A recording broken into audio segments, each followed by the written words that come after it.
She had already beaten a world number 2 without blinking. She had already carried the weight of 110 million people on her shoulders and refused to buckle. She had already done things on a tennis court that no Filipino had ever done before. But none of it, prepared her for what happened in the final seconds after that match ended. Because when Alex Eala looked up into the stands of court Suzanne Lenglen and found her mother's eyes, something inside her completely broke open. And the moment that followed, the cameras caught every single frame. And the tennis world hasn't been the same since. So what actually happened that day in Paris? And why did a simple embrace between a mother and her daughter move millions of people to tears?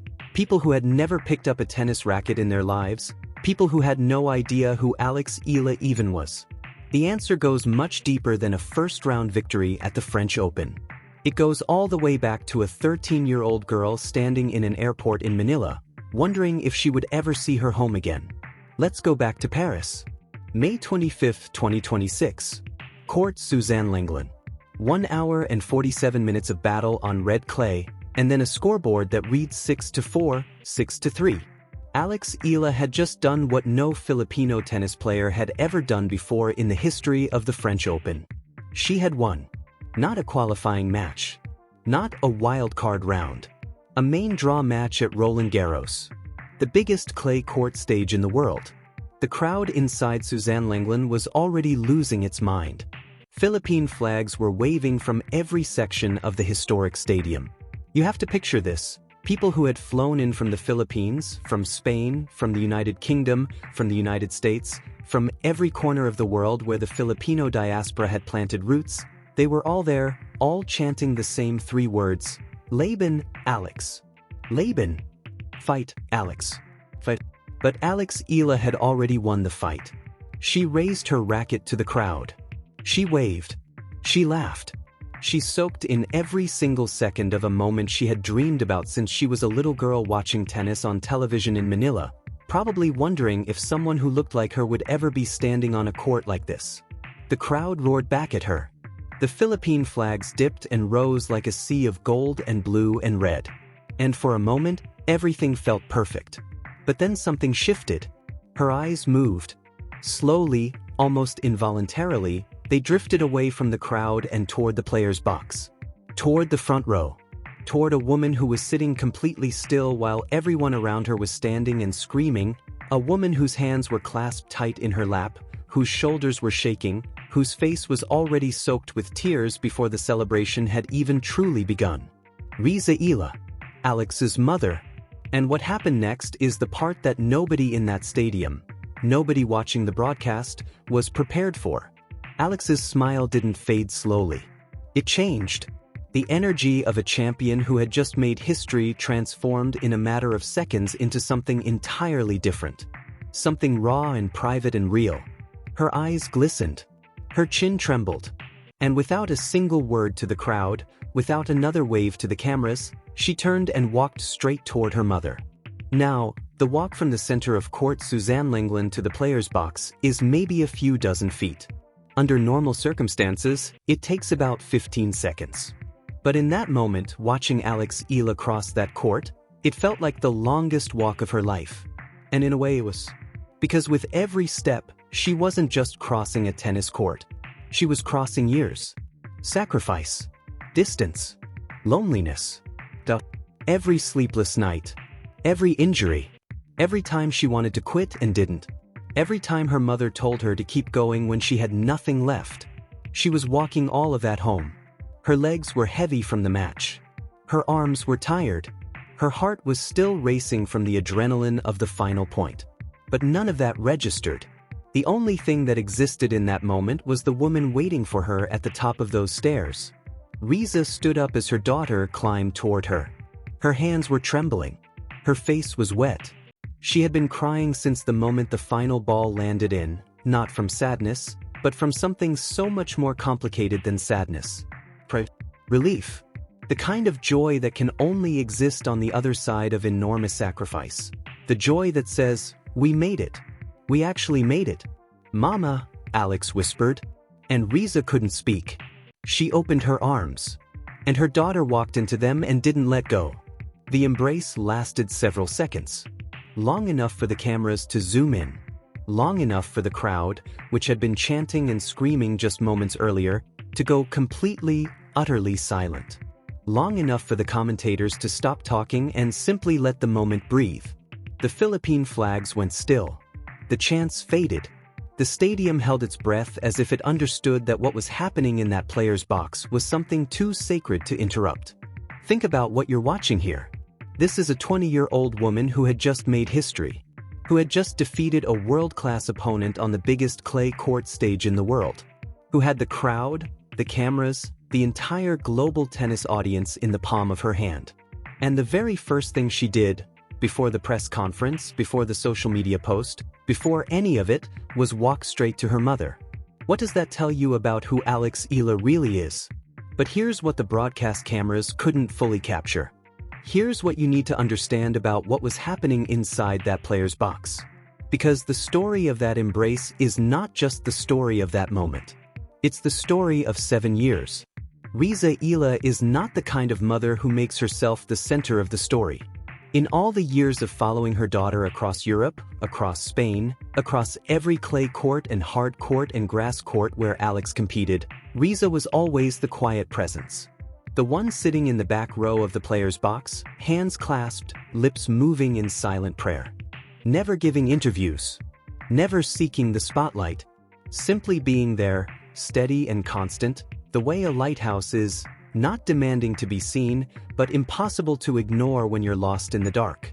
She had given up everything to follow her daughter to Mallorca, Spain, when Alex was only 13 years old.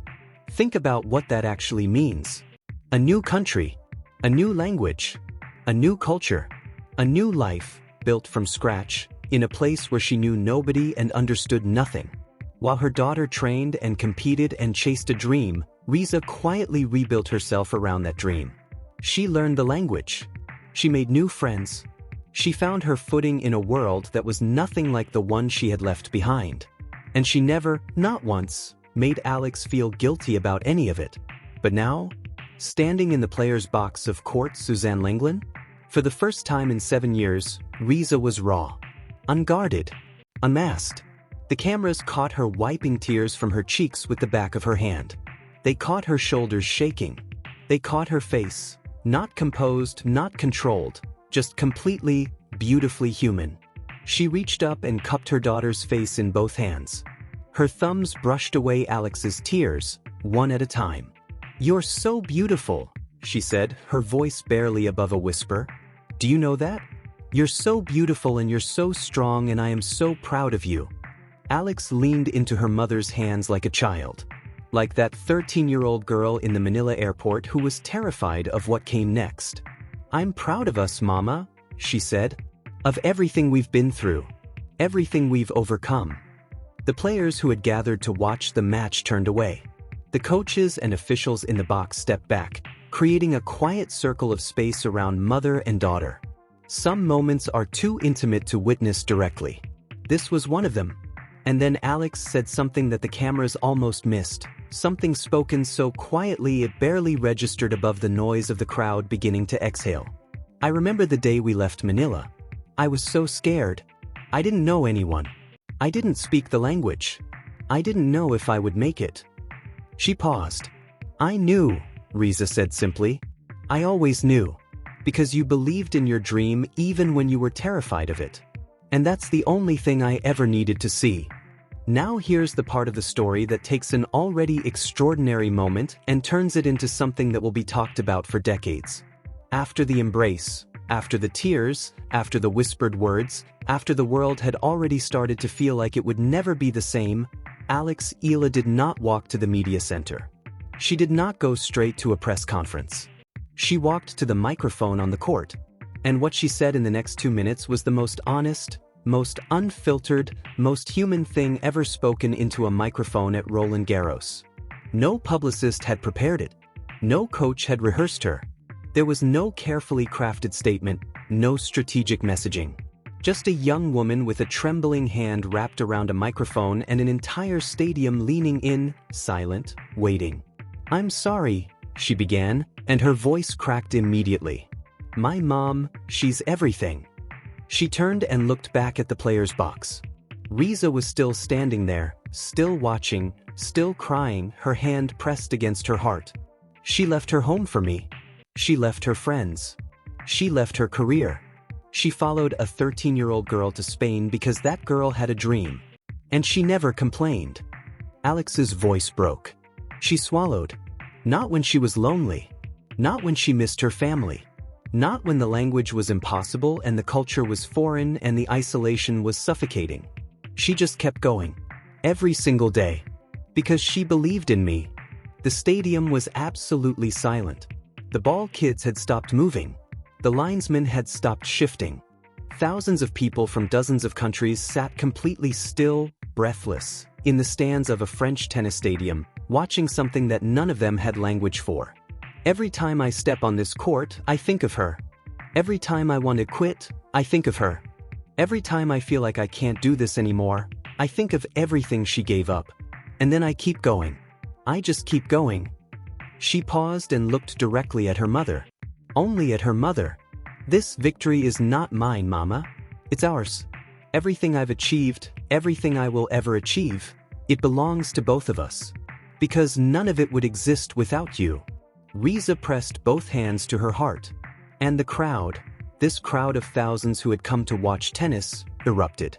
Not in the wild, electric frenzy of a championship point. Not in the roar of a stadium witnessing history. In something far more powerful than either of those things. The applause came from somewhere deep.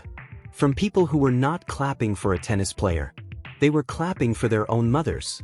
They were clapping for every parent who had ever quietly sacrificed everything for a child who couldn't yet see the full weight of that gift. They were clapping for love, the kind that doesn't announce itself, the kind that just shows up every single day and keeps going. And then the chant started. Softly at first, in the front row closest to the court. Then it spread, row by row, section by section, until the entire stadium was saying one name, not the name of the player who had just won. Riza, Riza, Riza. The woman who had spent 7 years in the background, who had never sought the spotlight, who had sat in 1,000 players' boxes around the world with her hands clasped and her lips moving in silent prayer, she was finally being seen. By thousands of strangers in a foreign country who had watched her daughter carry her sacrifice all the way to one of the most famous tennis courts on earth. Alex handed the microphone back and walked to her mother again. They held each other one more time. The cameras kept rolling. That footage would be viewed over 30 million times within 48 hours. It would be shared in Filipino communities in Dubai, in London, in Los Angeles, in Singapore, in Riyadh, in every city where Filipino workers had built lives far from home, sending money back, missing birthdays, sacrificing proximity so that their families could have possibility. Those OFWs, overseas Filipino workers, watched that clip and recognized something in it. Not just a tennis match. Not just a victory. Something that looked exactly like their own story, reflected back at them in a way that sports almost never manages to do. The comments poured in by the millions. She's crying because she's thinking of her own mother. I've never seen anything so beautiful in sports. This is why we love Alex. Not because she wins. Because she remembers. Later that evening, in a quiet hotel room overlooking the Seine, Alex and Riza sat together on the edge of a bed, watching the replay of their moment on a small laptop screen. The city of Paris hummed softly outside the window. Inside, the only sound was the quiet audio of the broadcast, Alex's voice cracking into the microphone, Riza pressing her hands to her heart, the crowd chanting a mother's name. Riza read the comments aloud as they scrolled past, her voice soft, her eyes still wet. "They love you, Anik," she said. "They love us, Mama," Alex replied. "They see what we've been through. They see themselves in us."